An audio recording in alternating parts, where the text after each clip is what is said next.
Hi friends, இப்போ பார்த்தீங்கன்னா நம்ம ட்ரெஸ்ஸோட பேக் சைட் ஸ்டிச் பண்ண போகிறோம். இதுக்கு பார்த்தீங்கன்னா நான் ஜிப்பு வச்சு தான் ஸ்டிச் பண்ண போகிறேன். இதுக்கு கீழேருந்து பார்த்தீங்கன்னா ஒரு 1 இன்ச் போல் மார்க் பண்ணிவிட்டு, அது வரைக்கும் எனக்கு ஜிப்பு இருந்தால் போதும். ஸோ அதனால் அதை மார்க் பண்ணிவிட்டு சென்டரில் வந்து ஒரு மார்க் பண்ணிக்கிறேன். அதுக்கப்புறமா பார்த்தீங்கன்னா அதுக்கு பக்கத்துலேயே இந்த பக்கத்துக்கு ஒரு 1/4 இன்ச் மார்க் பண்ணியிருக்கேன், அந்த பக்கத்துக்கு ஒரு 1/4 இன்ச் மார்க் பண்ணியிருக்கேன் தையலுக்காக. அதுக்கப்புறமா பார்த்தீங்கன்னா பின்னாடி வந்து எப்படி நம்ம ஃப்ரண்ட் பார்ட்டுக்கு துணி கொடுத்து ஸ்டிச் பண்ணமோ அதே மாதிரியே தான் நல்ல பக்கத்துக்கு மேலே லைனிங்கை வச்சுட்டு அதுக்கு பின்னாடி பக்கம் பார்த்திங்கன்னா துணி கொடுத்துருக்கேன். நல்லா நீட்ட துணியாக கொடுத்துருக்கேன். அப்போ தான் வந்து உங்களுக்கு ஜிப் வரைக்கும் வரும், நல்லா ஸ்ட்ராங்காக இருக்கும். இப்போ பார்த்திங்கன்னா நெக்குக்குமே அந்த 1/4 இன்ச்சை வந்து நம்ம ட்ரா பண்ணிவிட்டு இப்போ நான் ஸ்டிச் பண்ண ஸ்டார்ட் பண்ண போகிறேன். ரொம்ப பொறுமையாக தான் ஸ்டிச் பண்ண போகிறேன். எப்போவுமே ரொம்ப பொறுமையாக ஸ்டிச் பண்ணுங்கள், அப்போ தான் நம்மளுக்கு ஃபினிஷிங் நல்லா கிடைக்கும். அதுக்கப்புறம் பார்த்திங்கன்னா நிறைய பேர் வந்து டவுட் கேட்டுகிட்டே இருக்கீங்க, பரவாயில்ல. பட் வந்து வீடியோ ஃபுல்லாக பார்த்துட்டு டவுட் கேட்டிங்கன்னா எனக்கு பெட்டராக இருக்கும். ஏன்னா வீடியோவில் நான் அதை எக்ஸ்பிளைன் பண்ணியிருக்கேன், பட் நீங்கள் அதை ஒழுங்காக கவனிக்காமல் வந்து இந்த டவுட் கேட்குறீங்க.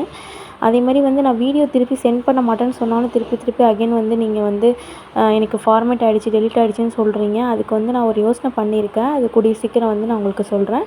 இப்போ பார்த்தீங்கன்னா இதை ஸ்டிச் பண்ணி நான் முடிச்சிட்டேன். உங்களுக்கு கான்ட்ராஸ்டான நூல் போட்டிருக்கிறதுனால உங்களுக்கு ஈஸியாக தெரியும் எங்கே ஸ்டிச் பண்ணியிருக்கேன்னு சொல்லிட்டு.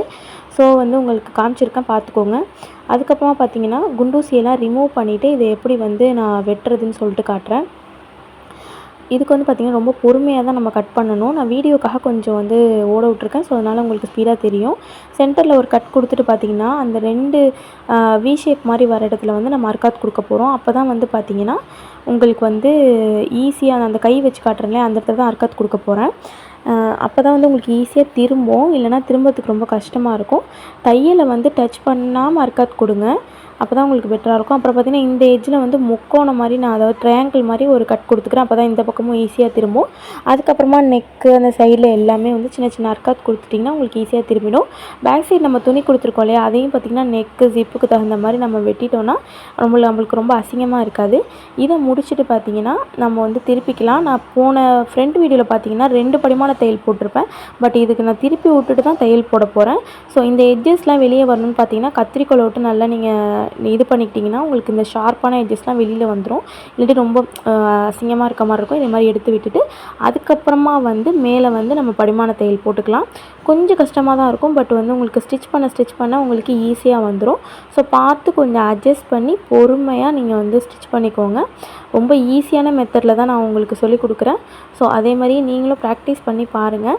நான் கொடுக்குற அளவு பார்த்திங்கன்னா நல்லா நச்சுன்னு உட்காரும் உடம்புல. ஸோ வந்து உங்களுக்கு லூஸ் வேணும்னா வந்து ஆர்ம் ஹோலில் இது மாதிரி லூஸ் கொடுத்துக்கலாம். அதுக்கப்புறமா பார்த்திங்கன்னா ஷோல்டர்லேருந்து கை எல்லாமே வந்து நான் அடித்து தையல் போட்டுக்க போகிறேன். அப்புறமா வந்து எக்ஸஸாக உள்ள துணியை கட் பண்ணிக்கலாம்.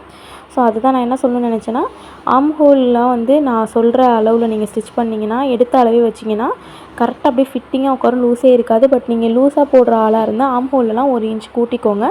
இதை நான் நிறைய வாய்ஸ்லேயும் போட்டிருக்கேன், உங்களுக்கு புரியும்னு நினைக்கிறேன். நெக்ஸ்ட் வந்து பார்த்திங்கன்னா இதை ஸ்டிச் பண்ணி முடிச்சதுக்கப்புறமா எக்ஸஸாக உள்ள கிளாத் எல்லாம் நம்ம கட் பண்ணி எடுத்துக்கலாம்.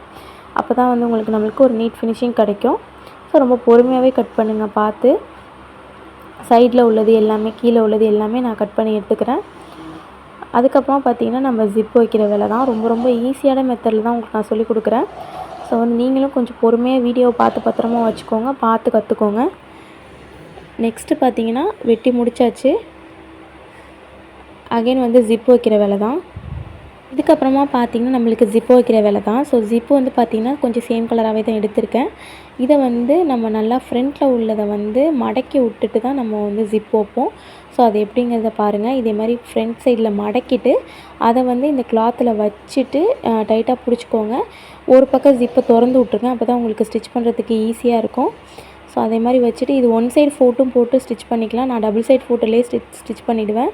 ஸோ இதில் பார்த்துக்கோங்க, கொஞ்சம் ஈஸியாக இருக்கணும்னா நீங்கள் 1 சைடு ஃபோட் போட்டுக்கோங்க.